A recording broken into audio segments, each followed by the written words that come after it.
bienvenue les passionnés dans mon univers où la curiosité est une qualité. Alors si vous avez des questions, elles sont encouragées en direct ou en différé. Et puis pour celles et ceux qui vont passer en replay, merci de me faire un petit coucou, laisser un commentaire pour me montrer que vous êtes passés. Sinon je ne le vois pas.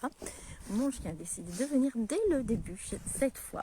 Mais j'avais envie, par rapport à mon live d'hier, de vous faire ce live près de la structure qui sert pour les huiles de sudation, puisque aujourd'hui on va parler de huiles de sudation. Alors du coup je vous montre un petit peu déjà la structure. Là vous avez les pierres au centre, c'est les pierres que nous avons utilisées hier, et là vous avez la structure donc en bois de noisetier qui va maintenir, donc on va commencer par là puisque je vous ai montré la structure, qui va maintenir les couvertures qu'on va mettre dessus cette structure pour former ce qui correspond au ventre de la terre. Puisque vous avez vu, là je suis assise sur une toute petite chaise, donc vous avez vu, je vais me mettre debout, vous allez voir la taille de cette structure, et puis vous allez voir mon chien. Donc vous voyez, la structure est, j'espère que vous m'entendez bien, vous voyez comme il est câlin. Donc la structure est basse, nous ne rentrons pas debout, mais nous rentrons à quatre pattes, comme des animaux que nous sommes. Nous l'oublions parfois, nous sommes aussi des animaux humains, mais c'est... Voilà. Et nous ne sommes pas au-dessus. En tout cas, voilà. Si on croit qu'on est au-dessus, on est en train de nous montrer le contraire avec tout ce qui se passe dans la nature. Et quand on dit, petite parenthèse, vous savez que j'adore les parenthèses, quand on dit que la planète, la pauvre, etc., la planète s'en remettra très bien. C'est nous qui risquons de disparaître en emmenant quelques espèces avec nous. Non, tu ne vas pas bouger, mon briquet. En emmenant quelques espèces avec nous, malheureusement.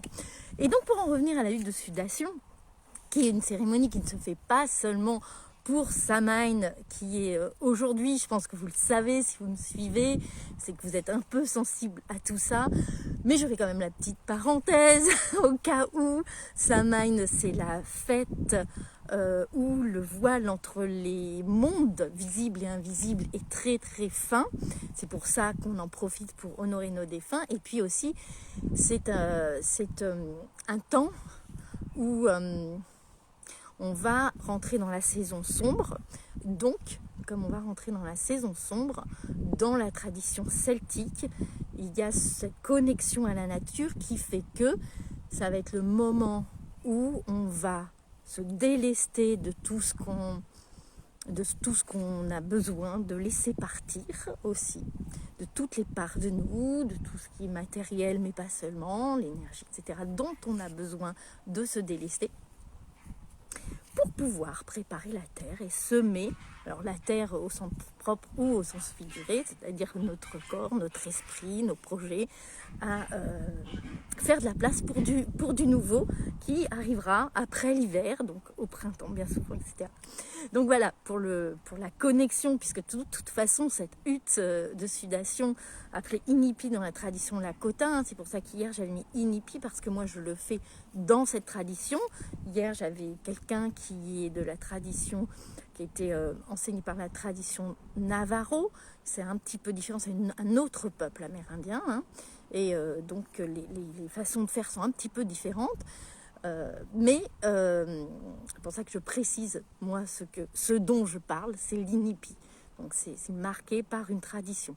Pour autant, on retrouve la hutte de sudation dans toutes les cultures chamaniques, j'ai envie de dire, dès qu'on peut faire une structure. Alors pour les peuples nomades, c'est des structures qui sont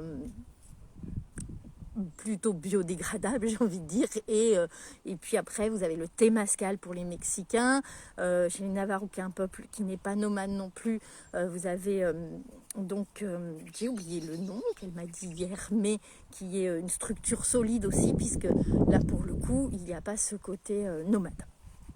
Et moi, voilà, la structure est en bois puisque j'ai appris avec dans la tradition Lakota. Voilà pour l'introduction du contexte. Mais je fais des huttes de sudation et les huttes de sudation se font à toute occasion, on va dire, pas seulement à cette occasion-là, mais pour cette occasion-là. Vous imaginez bien, se délester de ce qui n'est plus nécessaire, on le fait tout le temps dans les huttes de sudation. Et là, a fortiori, dans ce moment de l'année qui est particulièrement propice à ça. La nouvelle année arrive, puisque du coup là c'est le switch entre le passage à la saison sombre, ce fait de se débarrasser et de reprendre, ça fait le switch vers la nouvelle année dans la tradition celtique. Voilà, bon, j'avais besoin de le dire puisqu'on est dans ces énergies-là, pour dire aussi pourquoi. Alors oui, j'ai toujours mon chien qui essaye de renverser le trépied. Viens là, viens là. Et donc, je vais bien le caresser, mais désolée, hein, mais c'est vivant moi. Du coup, je vous disais, on met les couvertures et ça fait donc comme le ventre de la mer. Donc on est dans ce qui symbolise la terre-mer. Et on va rentrer à quatre pattes, du coup, à même la terre. On va rentrer habillé, hein, je précise, parce qu'on m'a déjà posé la question. Habillée en tenue correcte, mais évidemment légère, puisqu'on va transpirer dans la hutte de sudation. Bienvenue. Et je regarde de l'autre côté, parce que de l'autre côté, il y a l'espace du feu. Et donc le feu qui va accueillir les pierres que vous voyez là, pour les chauffer. Le feu représente le soleil. Donc, vous avez un petit peu le feu qui représente le soleil, qui va chauffer les pierres qui sont les plus anciens êtres de cette planète, donc la mémoire de cette planète, qui vont redonner leur énergie, leur enseignement avec l'activation du feu. Et puis vous avez, alors là, le feu n'est pas allumé, bien entendu, un petit passage vers mon chien, et donc l'espace du feu est là, avec tout autour les pierres qui ont servi avant.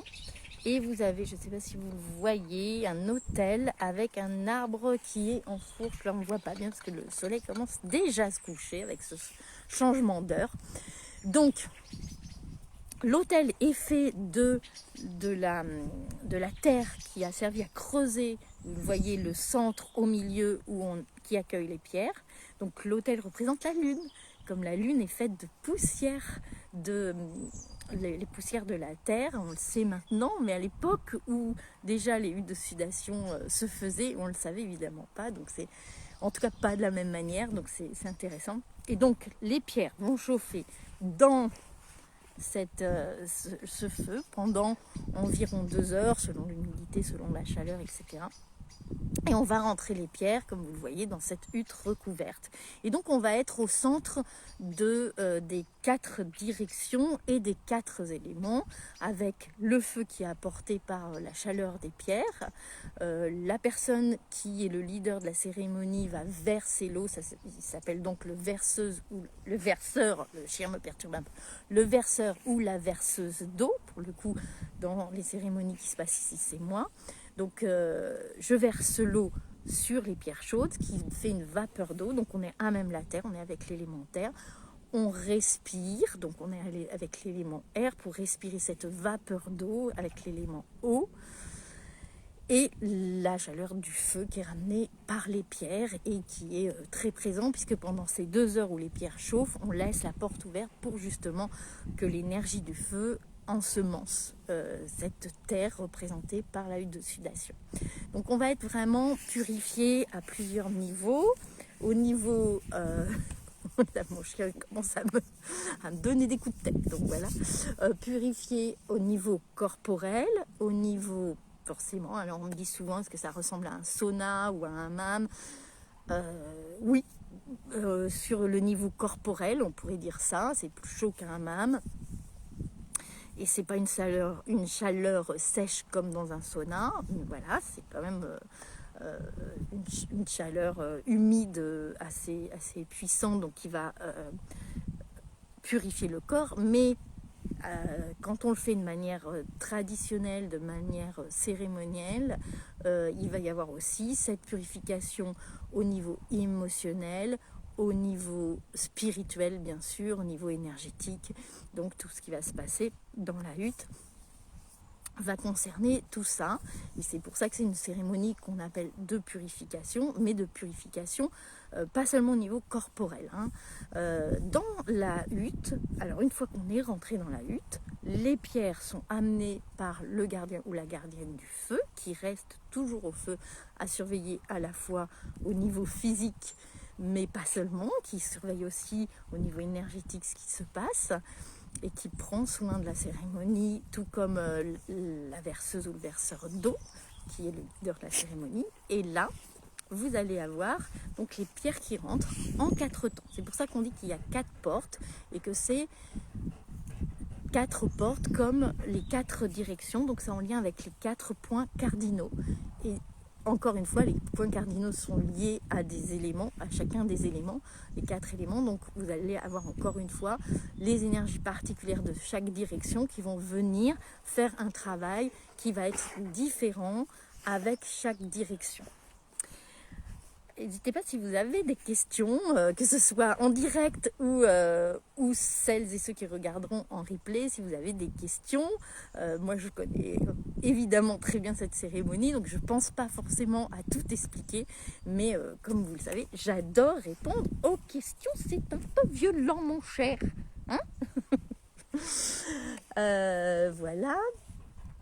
Donc, une fois qu'on est dans la hutte de sudation, dans la tradition lakota, encore une fois, c'est pas toujours le cas, il y a 4 chants. 4 chants qui sont des chants traditionnels qui, la plupart du temps, étaient reçus en quête de vision dans des contextes de cérémonie.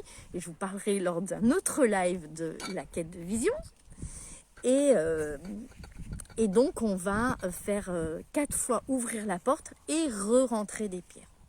Si c'est trop difficile, la chaleur qui monte évidemment au fur et à mesure des 4 temps, de ces 4 portes, eh bien il y a possibilité de sortir quand la porte s'ouvre. Voilà pour le contexte, on va dire l'explication théorique de la hutte. Voilà, si ça bouge un peu, c'est mon chien. J'essaye de faire ce que je peux. Mais voilà pour l'explication théorique de la hutte de sudation. Je serais curieuse de savoir déjà si vous voulez me partager en commentaire, en message privé. Je vais bouger un peu parce que là ça va plus être possible. Je serais contente de savoir si vous avez déjà pratiqué des huttes de sudation, dans quelle tradition. Et puis surtout aussi si vous avez des questions, puisque comme vous le savez, j'adore répondre aux questions pour aller un peu plus loin et aller un peu plus loin dans la direction qui va vous intéresser, bien entendu. Je vais m'arrêter là pour aujourd'hui et je vais vous dire du coup à demain pour la suite et vous souhaiter pour celles et ceux qui regarderont aujourd'hui ou même encore demain jusqu'au 2 septembre une bonne nouvelle. Alors, j'étais interrompue parce qu'il y a un appel qui est arrivé. Donc, une bonne nouvelle année avec cette rentrée dans l'année de cette énergie, de l'année des saisons, on va dire. Voilà.